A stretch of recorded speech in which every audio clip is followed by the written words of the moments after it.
La résilience est essentielle pour réussir. Elle est essentielle. Avec nous, 3 scoops. D'accord. 3 choses que tu n'as pas encore partagées, que peut-être les gens ne savent pas sur toi.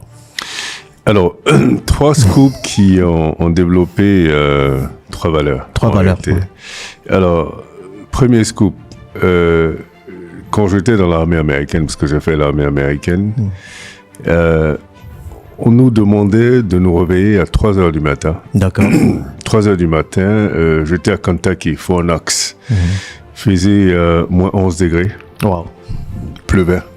Donc on se met en short et en t-shirt, aligné, là en formation. Et 3 heures du matin, l'instructeur nous dit il arrive. Et lui repart dormir. Ah bon.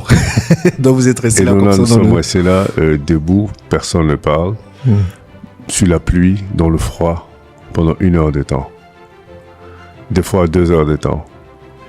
Et il revient, et on commence à courir. Wow. On va courir des kilomètres et des kilomètres. Alors, à force de le faire, à un moment donné, quand il ressortait, il nous voyait en train de discuter. On grelottait plus, là. On discutait, c'était vraiment cool, quoi. Et il nous explique que c'est nous permettre de développer notre résilience. D'accord. Nous permettre de surmonter les difficultés, nous permettre d'avoir un état d'esprit solide, un état d'esprit de fer. Et donc c'est comme ça que j'ai développé cette résilience. Je pense que mon passage dans l'armée avec tous ces exercices-là m'ont permis de développer cette résilience-là. Et aujourd'hui, tu penses que... Il y a des jours où tu te sens perdu, où tu cherches sans vraiment savoir pourquoi tu cherches. Tu essaies des choses, tu changes de direction, mais rien ne te semble juste. Jusqu'au jour où tu tombes sur quelque chose qui change tout. Renaissance, le guide qui t'aide à trouver ton pourquoi et à reprendre le contrôle de ta vie. En 30 jours, tout peut changer. Ta renaissance commence maintenant. Est-ce que la résilience, c'est vraiment important pour réussir? La résilience est essentielle pour réussir. Elle est essentielle parce que quel que soit ce que vous faites, que vous soyez carriériste ou entrepreneur, vous avez besoin de développer votre capacité d'absorber les chocs extérieurs et les chocs intérieurs, parce que les chocs, vous en aurez, dans tous les cas. Donc, être capable de froidement absorber les chocs, c'est quelque chose d'extraordinaire, mais c'est quelque chose qui se construit. Personne n'est né avec une résilience, on l'a construit, la résilience.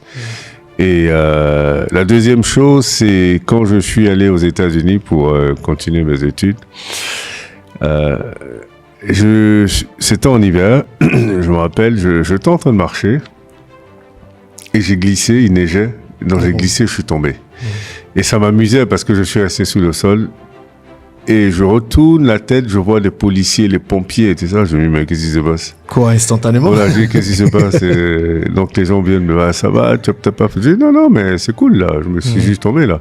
On dit non, tu peux porter plainte contre l'école et tout ça. D'ailleurs, ils n'auraient pas dû laisser la neige ici. Tu peux porter plainte. Je dis mais quoi, quelle plainte? Je suis tombé, c'est tout. On dit non, mais tu as le droit de porter plainte. Je dis non, les gars, c'est cool, ça va. Et je suis parti. Et j'apprends de ça qu'en réalité, je viens d'une culture où c'est même pas pensable. C'est clair. Et je viens dans une autre culture où il y a de nouveaux codes. Et ces codes, il faut les apprendre. Alors, sa capacité à s'adapter, c'est sa capacité à comprendre la psychologie de son environnement, la psychologie de ses interlocuteurs. Et c'est comme ça que vous arrivez à dompter votre environnement. Donc, c'est des petites choses. Je suis quelqu'un qui observe énormément. C'est des petites choses, mais c'est des petites choses qui permettent justement de pouvoir comprendre son environnement. Parce que j'aurais pu me lever et partir, mais je me suis dit, mais pourquoi tout le monde est venu? Pourquoi on me demande si je veux porter plainte? Donc j'ai creusé, et on m'a dit, tu as le droit de porter plainte. Ici, tout le monde porte plainte pour tout et pour n'importe quoi. Voilà, c'est comme ça. Donc, ça veut dire que tu dois faire attention à ce que tu fais, parce que tu peux poser un acte et on portera plainte contre toi. C'est ça. Donc, évidemment, tout de suite, tu t'es dit, bon, ben, écoute, je commence à savoir comment les gens fonctionnent, donc il va falloir faire attention.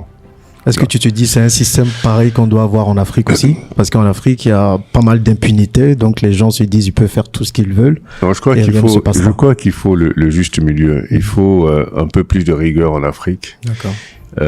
Il faut un peu moins d'extrémité dans les pays occidentaux. Mais il faut un juste milieu. C'est vrai que vivre dans l'impunité, ça pose problème. Même quand, pourquoi il y a des fois des gens ont la possibilité de se soigner ici, parce qu'il y a des médecins compétents.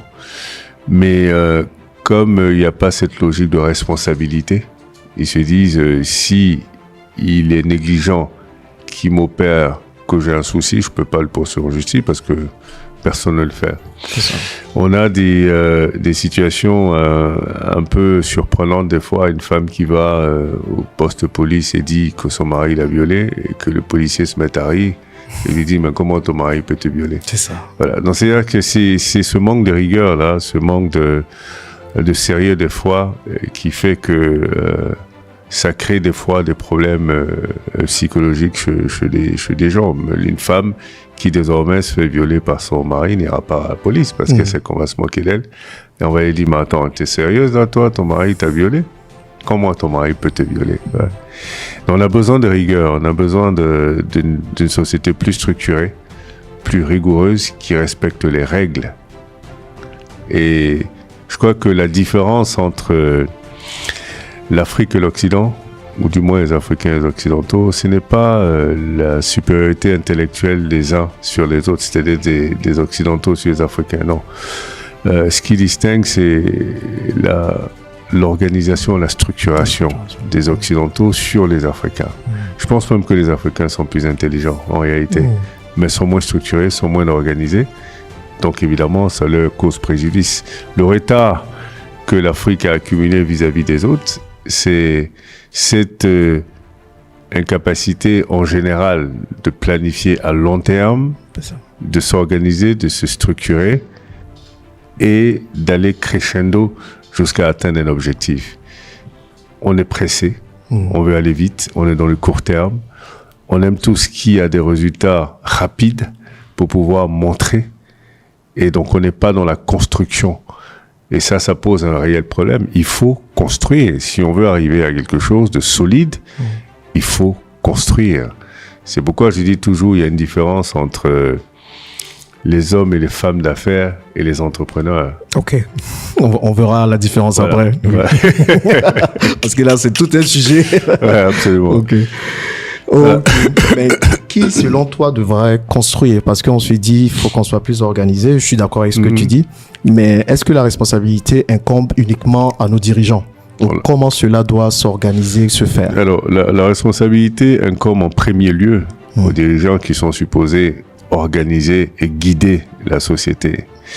La deuxième responsabilité incombe aux citoyens qui ont désigné ces leaders. Exactement. Et ces leaders sont responsables vis-à-vis de ces citoyens. Mais si les citoyens n'exercent pas le rôle de contrôle, de supervision, bah naturellement, la nature n'aime pas le vide. Ces leaders feront ce qu'ils veulent. Est-ce qu'en Afrique, on peut, en tant que citoyen... C'est une question d'organisation. Aujourd'hui, quand tu regardes les réseaux sociaux, à travers les réseaux sociaux, les gens mettent la pression sur les leaders. Ça, c'est pas faux. Ils mettent une vraie pression. Quand il y a des mouvements d'ensemble, on voit bien qu'ils réagissent. Mais quand il n'y a pas de mouvement d'ensemble, parce qu'ils observent tout ça, ils veulent voir s'il y a un engouement sur un sujet particulier, ils viennent s'expliquer. Mais quand il n'y a pas d'engouement, ils ne viennent pas s'expliquer. Donc ça veut dire que, ce que je dis, les gens n'observent pas. Si les gens observaient la réaction des leaders en fonction de eux, leur action, à ce moment-là, ils s'organiseraient mieux. Mais la responsabilité incombe à tout le monde, mais en premier lieu aux dirigeants, puisque ce sont eux qui ont été choisis pour cette tâche-là, la tâche d'organiser et de structurer la cité, et avec la participation justement de tous les citoyens dans la gestion de cette cité-là. Ok. Ouais. Et là, on parle du cas de la Côte d'Ivoire. Tout le monde se plaint de la cherté de la vie ici. Donc, si j'entends bien ce que tu dis, si les citoyens s'étaient levés un peu d'une façon ou d'une autre sur les réseaux sociaux via des marches, forcément, ça allait mettre pression sur le gouvernement pour réduire les choses. Je ne sais pas si les marches nécessairement fonctionnent. L'arme la plus redoutable, c'est justement de s'exprimer. Exactement. Mais de s'exprimer de façon structurée, cohérente et organisée. Quand je vois les lives qui sont faits sur des sujets qui sont pas de grande importance et des sujets qui sont en réalité en vocation à amuser les gens, je vois les milliers de personnes connectées, mais quand il s'agit de sujets sérieux, on voit des dizaines de personnes connectées. Donc, si on pouvait avoir des milliers de personnes connectées sur des sujets d'importance capitale, comme la cherté de la vie, comme l'éducation nationale, comme la valorisation des métiers d'artisans, comme la santé, comme la recherche et le développement, comme la transformation de l'économie. Mais tu t'imagines bien qu'il y avoir une vraie pression sur les leaders qui allaient s'organiser autrement, allaient se structurer autrement. Mais s'ils voient qu'il y a 10 personnes qui assistent à des lives qui parlent d'éducation, bah, ils sont tranquilles. Et qui voient qu'il y a 45 000 personnes qui sont connectées à des lives qui parlent de Whoopi, donc c'est clair. Ils se disent, bon, allez, on laisse les gens s'amuser. Voilà. Exactement. Donc c'est aussi de la faute de la population. Maintenant, c'est essentiellement de leur faute parce qu'en réalité, ce sont eux qui choisissent les dirigeants. De deux, ils sont supposés exercer une supervision et un contrôle s'ils ne le font pas. Ça peut être culturel aussi parce que nous sommes dans des systèmes politiques où les gens sont dans une logique de fan club. Voilà, c'est-à-dire que j'ai un leader, je suis fan de lui, quels que soient ses agissements, je suis fan de lui. Donc, parce que si je montre que je suis plus fan de lui, ça voudra dire que je donne l'opportunité à ceux qui sont contre lui de se dresser contre lui. Ça ne veut absolument rien dire parce que les actions qu'il ne prend pas t'affectent autant que ça affecte les autres. Exactement. Voilà, ça ne distingue pas, la pauvreté ne distingue pas les couleurs politiques, ça affecte tout le monde de la même façon. Non, mais tout ça parle de l'éducation. Il y a la culture, mais il y a l'éducation et l'instruction. On met pas beaucoup l'accent sur l'instruction des gens. C'est-à-dire que on pense peut-être que ce n'est pas important, mais quand on regarde des pays comme Singapour a zéro ressource naturelle, c'est un rocher. Exact. Donc, ils ont misé sur les hommes et les femmes, parce que de toute façon, même si vous avez des ressources, si vous n'avez pas les hommes et les femmes pour les transformer, les ressources restent des potentiels, mais pas des opportunités. Alors qu'il faut transformer les potentiels en opportunités. Et pour ça, le premier actif, c'est l'éducation. Ensuite, la recherche et le développement, la formation. Donc, si on ne met pas l'accent sur ces choses-là, naturellement, nous serons des pays qui seront non seulement toujours dépendants, mais des pays qui seront structurés comme des fan clubs où quand un parti vient au pouvoir, il a tout le pouvoir parce que personne ne le contrôle, parce que personne ne le défie. Et donc, à force d'être le seul tout-puissant, il développe un certain nombre d'habitudes qui se transforment des fois en des habitudes d'oppression. Exactement. Et c'est qui est tout à fait normal. C'est la nature des choses même. Mais quand il y a un contrôle et qu'il y a un équilibre de pouvoir, à un moment donné, les choses s'équilibrent, comme on dit. Mais tant que nous restons dans ces systèmes politiques, dans ces modèles politiques, évidemment, on aura du mal à avancer, parce qu'il est très difficile d'avancer quand il n'y a pas de contrôle, quand il n'y a pas de contre-pouvoir, et quand il n'y a pas d'équilibre entre les forces. Très, très, très difficile d'avancer.